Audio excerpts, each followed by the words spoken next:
Dominic asked me to speak to you about how I composed my book in terms of the methodology involved and how one might learn from this methodology as I've applied it. I'm using what is called historical fiction. That's what I'm doing. Historical fiction is wonderful because it uses two basic characteristics: imagination and, secondly, realism. Let me explain. Using one's imagination is a license inherent in writing historical fiction. It allows a person to glean larger truths from otherwise dry historical facts, describing normal distributions and standard deviations, as we label them as variations from the mean. But as we all know, people are more than this. And so imagination is important in that respect when doing historical fiction. Secondly, at the same time, the emphasis in historical fiction is on realism. And what that does is justifies a predisposition to minimize the temptation to dwell on sentimentality and romanticism. In my case, I seize the opportunity to spotlight the very harsh realities that faced our ancestors in both the old country and the new world. I refer not only to the joys of life in America and of Italy, but also the pains, the agonies, and the disappointments of life and death here in America. In a real sense, then, writing historical fiction becomes a teaching opportunity for us so that we can learn from these experiences, albeit not consistent entirely with the real facts that may have occurred, but with the points that ought to be made, the conclusions that we might reach, the questions that might be pursued. Now, if you're interested in gaining insight into how family folkways are motivated in real life, then chapter 20 of my Mezzogiorno in Chicago, which is titled The Boot and a Hand Up, is your cup of tea, I think. Let me explain. After several good years of marriage, with time enough to birth 4 children, the leading character of my novel, Rachella, violates a basic cultural norm. And she does this for a good number of years, for like 7 or 8 years. What she's doing is sneaking behind her husband's back, where she's working outside of the home without his knowledge and saving a rather handsome sum of money over time. At the same time, her husband, Pete, who's a very reasonable guy, a very community-oriented person, a very Italian kind of person, was busily at work in the streets of Chicago doing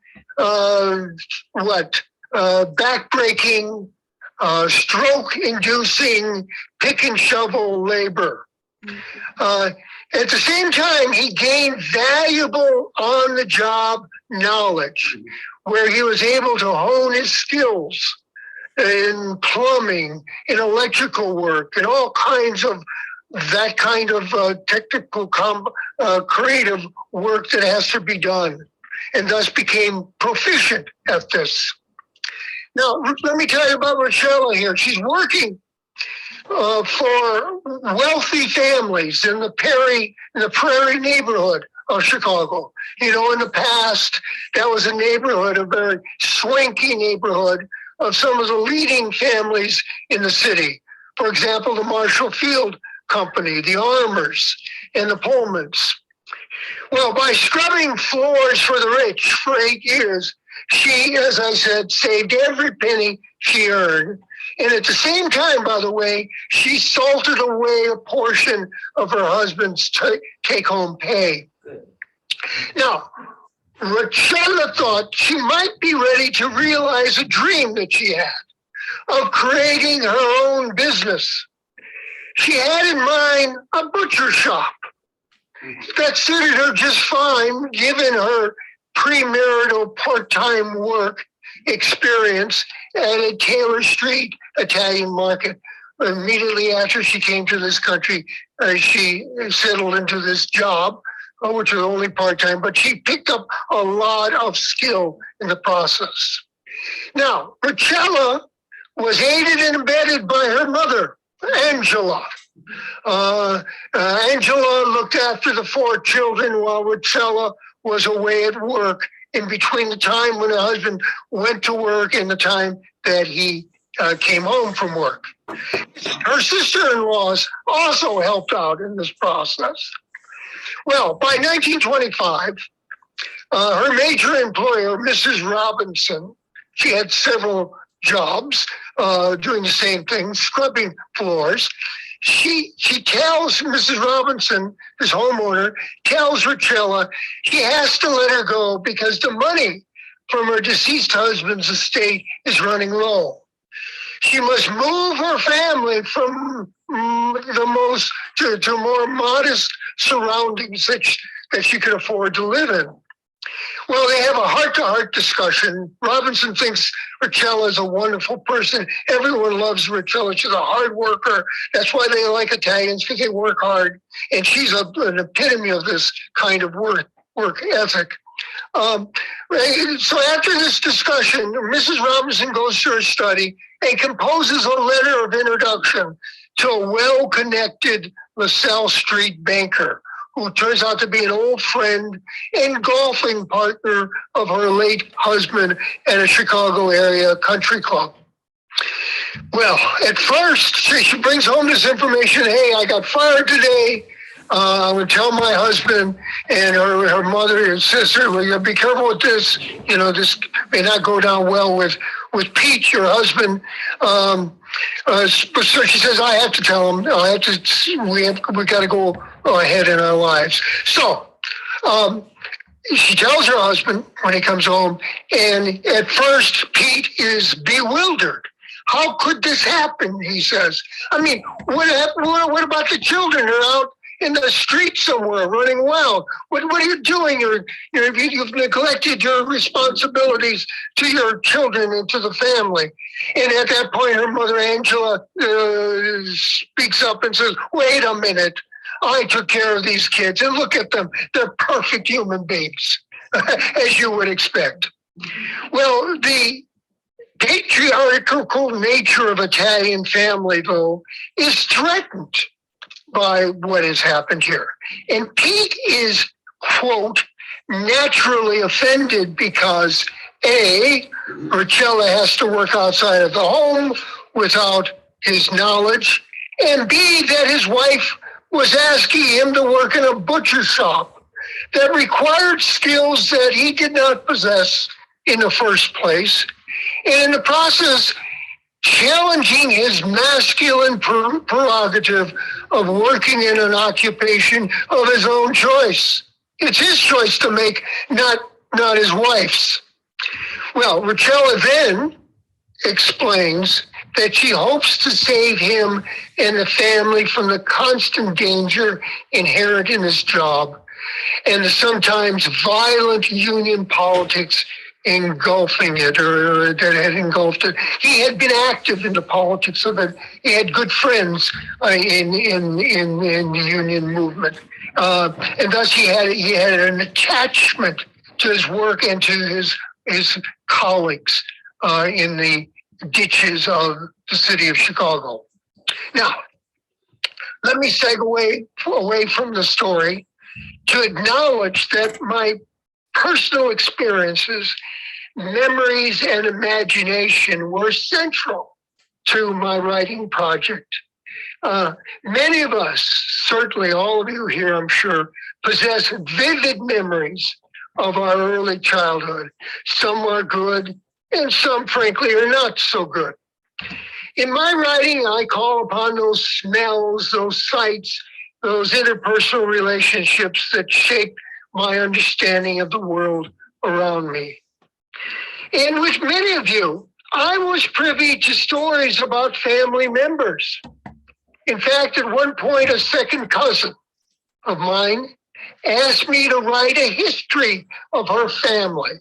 And that's essentially the model I use for my novel. At that time, I did not follow up on her request. This was, 40 years ago, 50 years ago. And I couldn't do it because of the constraints of my own time due to the demands of what my academic career. I needed to publish or perish. I didn't have time to write an account of a family account where I would get no credit, whatever. But after I retired, I thought I might take the time to honor my relative's request, again made decades earlier. Now, unfortunately, by the time I undertook this project, I did not have access to the necessary information to write what I would regard as a credible account of what actually happened, a real biography, a way a good historian like Dominic would write for you. Ideally, years earlier, I should have tape recorded those interviews with living relatives who were in the know. Well, given the limitations imposed by the life cycle, there's no way in this life to seek their counsel. There's no way I could do that. They had all passed away. Therefore, historical fiction became the default option. Now, how did I proceed? Well, I first carefully considered the outline of my story, a plan from the beginning to the end. Where would my story begin? Where would it go? And where would it end? I had this outline in my mind's eye, the essential topics that it would be covered. And as I faintly record, I wrote on paper the design with the conscious understanding that my intellectual journey may diverge from the paths I had laid out initially. Things could change. I then read numerous books and articles wherever I could find them. I had to start on the reading task. I had to start on the reading task because I had been reading books about Italy and about Italian Americans, and both fiction and nonfiction, for much of my adult, if not earlier, life. So I had this head start, but still I needed more information to complete my writing project. I didn't know enough.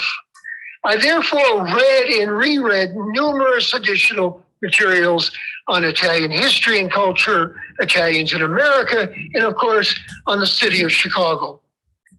Now, time doesn't permit me to note these particular titles with you today. And if you email Anna Weiss at Casa Italia, I'll be happy to provide you with this information and more. Indeed, I'll give you an extended and fuller version of this talk.